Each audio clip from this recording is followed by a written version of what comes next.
자, 오늘 살펴볼 건 바로 국제통화기금 IMF가 내놓은 2025년 세계 경제 전망입니다.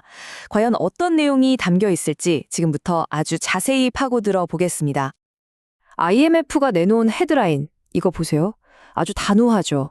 격동하는 세계 경제, 전망은 여전히 어둡다. 이 한 문장이 앞으로 펼쳐질 세계 경제에 대한 IMF의 조심스러운 분위기를 그대로 보여주고 있습니다. 자, 그리고 바로 이 숫자가 이번 전망의 핵심이라고 할 수 있겠습니다. 2025년 세계 성장률 전망치 3.2%. 이게 그리 높아 보이지 않는 수치잖아요? 맞습니다. 이미 세계 경제가 좀 취약하다는 걸 반영하고 있는 거죠. 근데 말이죠. 우리가 앞으로 어디로 갈지 알려면 뒤를 좀 돌아봐야 합니다. 바로 올해 초에 있었던 미국의 대대적인 관세 조치 말이에요. 그때 다들 이게 세계 경제 성장에 엄청난 타격이 될 거라고 생각했었거든요. 근데 진짜 놀라운 건 뭐냐면요. 막상 뚜껑을 열어보니까 많은 사람들이 걱정했던 것만큼 경제적 피해가 크지 않았다는 거예요. 그러니까 여기서 이제 궁금해지는 거죠. 아니, 관세가 경제를 그렇게 막 끌어내린 게 아니라면 대체 이 회복력 어디서 온 걸까요? IMF는 여기서 몇 가지 핵심적인 이유를 꼽고 있습니다. 기업들이 생각보다 훨씬 똑똑하게 움직여서 공급망을 바꾸는데 성공했고요. 독일이나 중국 같은 주요 나라들이 돈을 풀기 시작했죠. 그리고 무엇보다 미국에서 AI와 기술 부문에 대한 투자가 말 그대로 폭발하면서 아주 결정적인 완충 역할을 해줬다는 겁니다. 자, 이렇게 겉보기엔 예상 밖의 회복력을 보여줬다고 해서 마냥 안심할 순 없습니다. 오히려 IMF는 이 표면 아래에 훨씬 더 큰 진짜 위험 4가지가 숨어 있다고 경고하고 있거든요. 첫 번째 위험, 지금 이 기술 투자 붐이요. 어딘가 좀 익숙하지 않으세요? 맞습니다. 1990년대 후반 닷컴 버블 때랑 정말 기묘할 정도로 닮았다는 겁니다.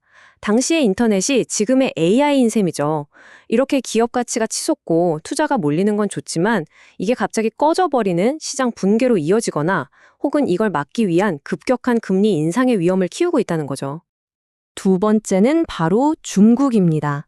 이 그래프를 보시면 바로 아실 수 있을 텐데요. 나라 안에서 소비하는 힘, 즉 내수보다는 수출에 너무 많이 기대고 있다는 거죠. 이런 불균형은 결국 다른 나라와의 무역 갈등을 더 심하게 만들 수 있기 때문에 IMF는 이 전략이 갈수록 위험하다고 경고하고 있습니다. 세 번째 위험은 재정 여력이라는 개념하고 관련이 있는데요. 이게 뭐냐면요. 쉽게 말해서 정부가 나라 빚에 큰 문제를 일으키지 않으면서 위기 때 쓸 수 있는 비상금 같은 거라고 생각하시면 돼요. 문제는 뭐냐면요. 지금 너무나 많은 나라에서 이 중요한 비상금이 바닥나고 있다는 겁니다. 과거 위기들 때문에 쌓인 빚도 많고 이자도 비싸졌고 또 국방이나 기후변화처럼 새로 돈 쓸 곳은 계속 늘어나고 이러다 보니 다음 위기가 닥쳤을 때 버틸 힘이 점점 약해지고 있는 거죠. 그리고 마지막 네 번째, 정부 주머니 사정이 안 좋아지니까 자꾸 중앙은행을 압박하는 목소리가 커지고 있다는 겁니다. 물가 좀 희생하더라도 돈을 풀라는 거죠. 근데 IMF는 이거 역사적으로 늘 실패로 끝났던 아주 위험한 실수라고 못을 받고 있습니다. 중앙은행에 대한 신뢰는 반드시 지켜줘야 한다는 겁니다. 자, 여기까지 들으시면 와, 정말 암울하기만 하네? 싶으시죠? 다행히도 IMF 보고서는 여기서 그냥 끝나지 않습니다. 앞으로 나아갈 길도 함께 보여주면서 분위기를 싹 바꾸거든요. 자, 그렇다면 희망은 어디에 있을까요? IMF는 이 어두운 전망을 단번에 밝게 만들 수 있는 몇 가지 중요한 포인트를 짚어주고 있습니다. IMF가 내놓은 해법은 크게 3가지입니다. 첫째, 뭐니 해도 불확실성을 없애야 합니다. 무역 협정 같은 걸 명확하게 해서 기업들이 안심하고 투자할 수 있게 만들어야 하고요. 둘째, AI 같은 신기술의 잠재력을 제대로 터뜨려서 생산성을 끌어올려야 합니다. 그리고 마지막으로 아까 말씀드렸던 재정 여력 있죠? 이걸 다시 튼튼하게 쌓아서 미래에 대비해야 한다는 겁니다. 아주 현명한 정책이죠. 이제 이 보고서의 가장 중요한 결론으로 넘어가 보겠습니다.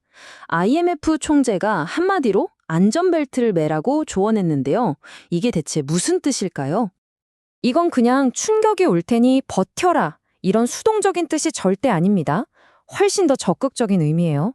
앞으로 올 충격을 거뜬히 흡수할 수 있도록 재정적인 쿠션을 충분히 만들어두고 신뢰할 수 있는 제도를 더 튼튼하게 만들고 그리고 무엇보다 민간의 혁신이야말로 궁극의 성장 엔진이라는 걸 믿고 그 잠재력을 마음껏 펼칠 수 있게 해주라는 겁니다.